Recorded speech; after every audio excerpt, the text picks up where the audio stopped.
Hello, and welcome again to my infrequent, but appears to be daily at the moment, recordings of short stories for people to listen to. A friend of mine has listened to the first one I did, said that they wanted to hear some bedtime stories. So I went out and found a copy of Hans Christian Andersen's fairy tales, what's known as the first series. These are suitable for around 8 years old, but obviously for any age. So I'm going to read for those. I may have to break this into 2 videos because I don't know how long I can talk for. But anyway, I hope you are enjoying what I'm doing, and please tell me what you think and what you'd like to hear, preferably out of copyright. So this is Hans Christian Andersen's fairy tales. The first story is The Fir Tree. Far away in the forest, where the warm sun and the fresh air made a sweet resting place, grew a pretty little fir tree. The situation was all that could be desired, and yet the tree was not happy.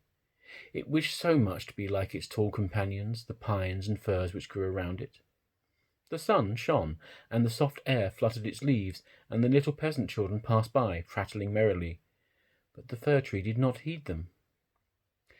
Sometimes the children would bring a large basket of raspberries or strawberries, wreathed on straws, and seat themselves near the fir tree, and say, "Is it not a pretty little tree?" which made it feel even more unhappy than before. And yet, all this while, the tree grew a notch or joint taller every year, for by the number of joints in the stem of a fir tree we can discover its age. Still, as it grew, it complained, "Oh, how I wish I was tall as the other trees. Then I would spread out my branches on every side, and my crown would overlook the wide world around. I should have the birds building their nest on my boughs, and when the wind blew, I should bow with stately dignity like my tall companions." So discontented was the tree that it took no pleasure in the warm sunshine, the birds, or the rosy clouds that floated over it morning and evening. Sometimes in winter, when the snow lay white and glittering on the ground, there was a little hare that would come springing along and jump right over the little tree's head, and then how mortified it would feel. 2 winters passed, and when the third arrived, the tree had grown so tall that the hare was obliged to run around it. Yet it remained unsatisfied, and would exclaim, "Oh, to grow, if I could but keep on growing tall and old, there's nothing else worth caring for in the world." In the autumn, the woodcutters came, as usual, and cut down several of the tallest trees, and the young fir, which was now grown to a good full height, shuddered as the noble trees fell to the earth with a crash. After the branches were lopped off, the trunks looked so slender and bare that they could scarcely be recognized. Then they were placed, one upon another, upon wagons and drawn by horses out of the forest. Where could they be going? What would become of them? The young fir tree wished to know very much. So in the spring, when the swallows and the storks came, it asked, "Do you know where those trees were taken? Did you meet them?" The swallows knew nothing, but the stork, after a little reflection, nodded his head and said, "Yes, I think I do. As I flew from Egypt, I met several new ships, and they had fine masts that smelt like fir. These must have been the trees, and I assure you they were stately. They sailed right gloriously." "Oh, how I wish I was tall enough to go on the sea," said the fir tree. "Tell me, what is this sea, and what does it look like?" "It would take too much time to explain. A great deal too much," said the stork, flying quickly away.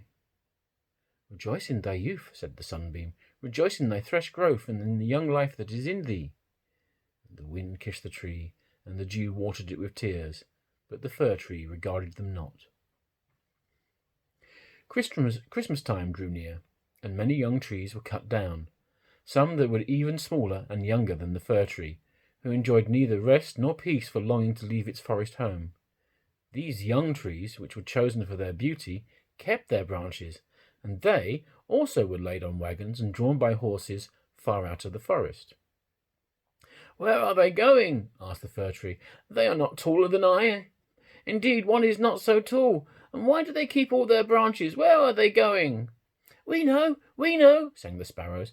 "We have looked at the windows of the houses in the town, and we know what is done with them. Oh, you cannot think what honour and glory they receive. They are dressed up in the most splendid manner. We have seen them standing in the middle of a warm room, and adorned with all sorts of beautiful things. Honey cakes, gilded apples, playthings, and many hundreds of wax tapers." "And then?" asked the fir tree, trembling in all its branches. "And then what happens?" "We did not see any more," said the sparrows, "but this was enough for us." "I wonder whether anything so brilliant ever happened to me," thought the fir tree. "It would be better even than crossing the sea. I long for it almost with pain. Oh, when will Christmas be here? I am now as tall and well grown as those which were taken away last year. Oh, that I were now laid on the wagon, or standing in the warm room with all that brightness and splendour around me. Something better and more beautiful is to come after, or the trees would not be decked out so.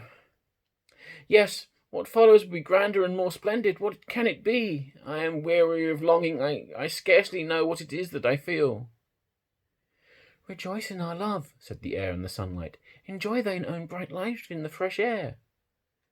But the tree would not rejoice, though it grew taller every day. And winter and summer, its dark green foliage might be seen in the forest, while passers-by would say, "What a beautiful tree!" A short time before the next Christmas, the discontented fir tree was the first to fall. As the axe cut sharply through the stem and divided the pith, the tree fell with a groan to the earth, conscious of pain and faintness, and forgetting all its dreams of happiness, in sorrow at leaving its home in the forest. It knew that it should never again see its dear old companions, the trees, nor the little bushes and many coloured flowers had grown up by its side. Perhaps not even the birds, nor was the journey at all pleasant. The tree first recovered itself whilst being unpacked in the courtyard of a house, with several other trees, and it heard a man said, "We only want this one, and this is the prettiest. This is beautiful." Then came two servants in grand livery and carried the fir tree into a large and beautiful apartment. Pictures hung on the walls, and near the tall tile stove stood great china vases with lions on the lids. There were rocking chairs, silken sofas, and large tables covered with pictures, and there were books, and playthings that had cost 100 times $100. At least so said the children. Then the fir tree was placed in a large tub full of sand, but green baize hung all around it so that no one would know it was a tub, and it stood on a very handsome carpet. Oh, how the fir tree trembled! What was going to happen to him now? Some young ladies came, and the servants helped them adorn the tree. On one branch they hung little bags cut out of coloured paper, and each bag was filled with sweetmeats. From other branches hung gilded apples and walnuts, as if they had grown there, and above and all around were hundreds of red, blue, and white tapers, which were fastened upon the branches. Dolls, exactly like real men and women, were placed under the green leaves. The tree had never seen such things before, and at the very top was fastened a glittering star made out of gold tinsel. Oh, it was very beautiful. "This evening," they all exclaimed, "how bright it will be!" "Oh, that the evening were come," thought the tree, "and the tapers lighted, then I shall know what else is going to happen. Will the trees of the forest come to see me? Will the sparrows peep in at the windows, I wonder, as they fly by? Shall I grow faster here than in the forest? And shall I keep on all those ornaments during summer and winter?" But guessing was of very little use. His back ached with trying, and this pain is as bad for a slender fir tree as a headache is for us. At last the tapers were lit, and then what was a glistening blaze of splendour the tree presented. It trembled with joy in all its branches that one of the candles fell among the green leaves and burned some of them. "Help, help!" exclaimed the young ladies, but no harm was done, for they quickly extinguished the fire. After this the tree tried not to tremble at all, though the fire frightened him. He was so anxious not to hurt any of the beautiful ornaments, even while their brilliancy dazzled him. And now the folding doors were thrown open, and a troop of children rushed in as if they intended to upset the tree, and were followed more slowly by their elders. For a moment the little ones stood silent with astonishment, and then they shouted for joy till the room rang, and they danced merrily around the tree while one present after another was taken from it. "What are they doing? What will happen next?" thought the tree. At last the candles burned down to the branches and were put out, and then the children received permission to plunder the tree. Oh, how they rushed upon it! There was such a riot that the branches cracked, and it had not been fastened with the glistening star to the ceiling, it might have been thrown down. Then the children danced about with their pretty toys, and no one noticed the tree except the children's maid, who came and peeped among the branches to see if an apple or a fig had been forgotten. "A story! A story!" cried the children, pulling a little fat man towards the tree. "Now we shall be in the green shade," said the man as he seated himself under it, "and the tree will have the pleasure of hearing also, but I shall only relate one story. What shall it be? Ivedy or Humpty Dumpty, who fell downstairs but soon got up again, and at last married a princess?" "Ivedy, cried some. "Humpty Dumpty," cried others, and there was a famous uproar. But the fir tree remained quite still and thought to himself, "Shall I have anything to do with this? Ought I to make a noise too?" But he had already amused them as much as they wished, and they paid no attention to him. Then the old man told them the story of Humpty Dumpty, how he fell downstairs and was raised up again and married a princess. And the children clapped their hands and cried, "Tell another! Tell another!" for they wanted to hear the story of Ivedy. But this time they had only Humpty Dumpty. After this the fir tree became quite silent and thoughtful. Never had the birds in the forest told such tales as that of Humpty Dumpty, who fell downstairs and yet married a princess. "Ah, yes, so it happens in the world," thought the fir tree. He believed it all because it was related by such a pleasant man. "Oh, well," he thought, "who knows? Perhaps I may fall down too and marry a princess." And he looked forward joyfully to the next evening, expecting to be again decked out with lights and playthings, gold and fruit. "Tomorrow I will not tremble," thought he. "I will enjoy all my splendour, and I shall hear the story of Humpty Dumpty again, and perhaps of Ivedy." And the tree remained quiet and thoughtful all night. In the morning the servants and the housemaid came in. "Now," thought the fir tree, "all my splendour is going to begin again." But they dragged him out of the room and upstairs to the garret and threw him on the floor in a dark corner where no daylight shone, and there they left him. "What does this mean?" thought the tree. "What am I to do here? I can hear nothing in a place like this." And he leaned against the wall and thought and thought. And he had enough time to think, for days and nights passed and no one came near him. And when at last somebody did come, it was only to push away some large boxes in a corner. So the tree was completely hidden from sight, as if it had never existed. "It is winter now," thought the tree. "The ground is hard and covered with snow, so that people cannot plant me. I shall be sheltered here, I dare say, until spring comes. How thoughtful and kind everybody is to me. Still, I wish this place were not so dark and so dreadfully lonely, with not even a little hare to look at. How pleasant it was out in the forest while the snow lay on the ground, when the hare would run by, yes, and jump over me too, although I did not like it then. Oh, it's terribly lonely here." "Squeak, squeak," said a little mouse, creeping cautiously towards the tree. Then came another, and they both sniffed at the fir tree and crept in and out between the branches. "Oh, it is very cold," said the little mouse. "If it were not, we should be very comfortable here, shouldn't we, old fir tree?" "I am not old," said the fir tree. "There are many who are older than I am."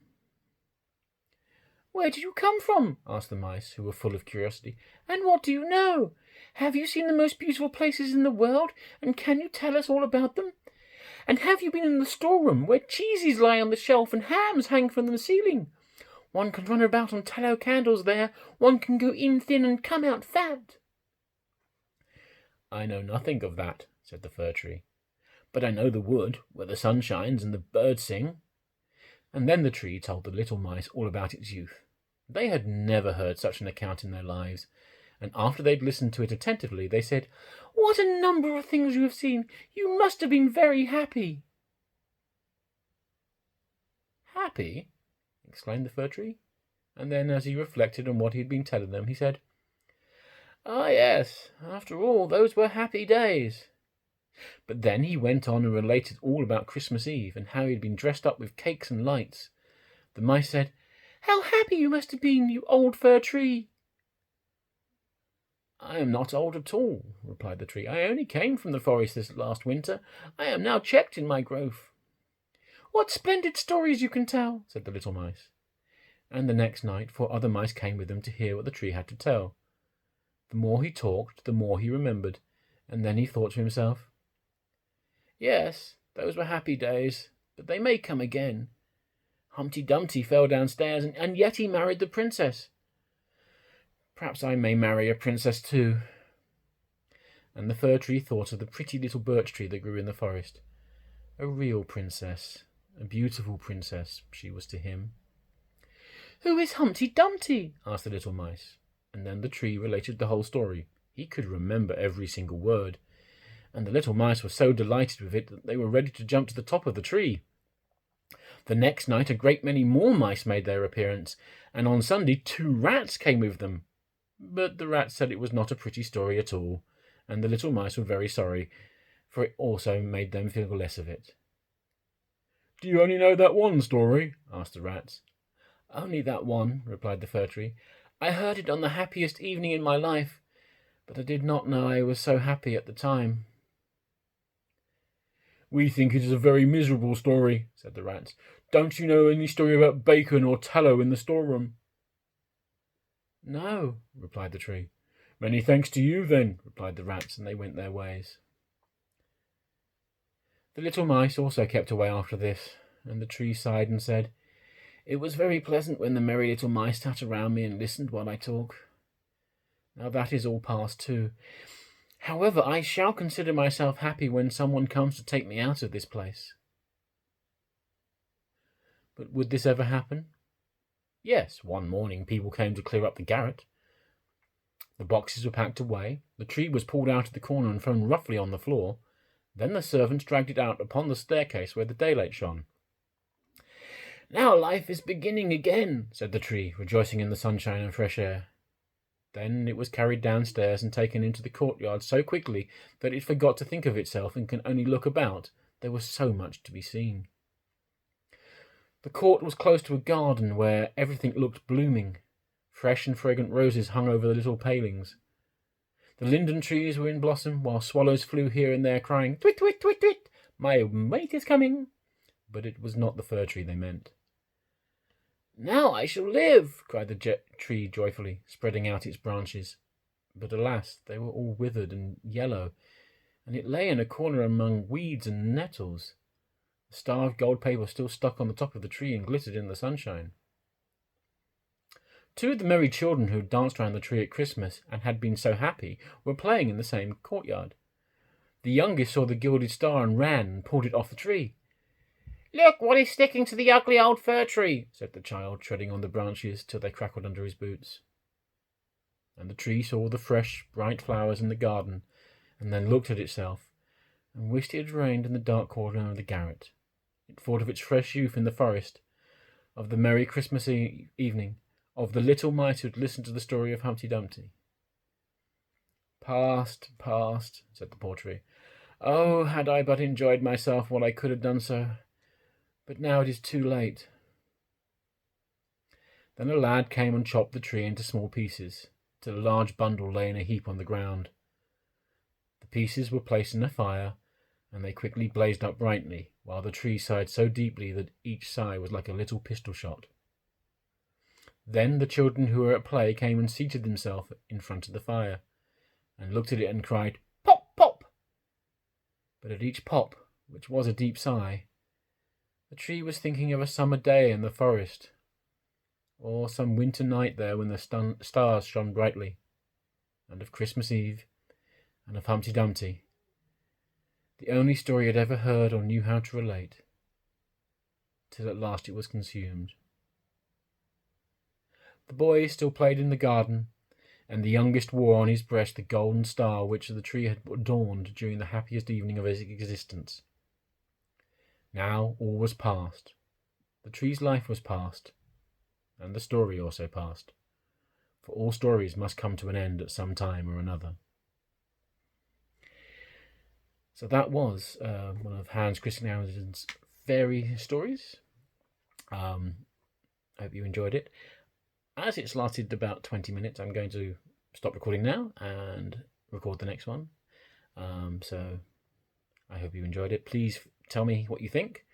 And as ever, I apologise for any mispronunciations and flubs. As you can see, I'm recording this on a mobile phone in front of a bookshelf. Take care. Thanks for listening.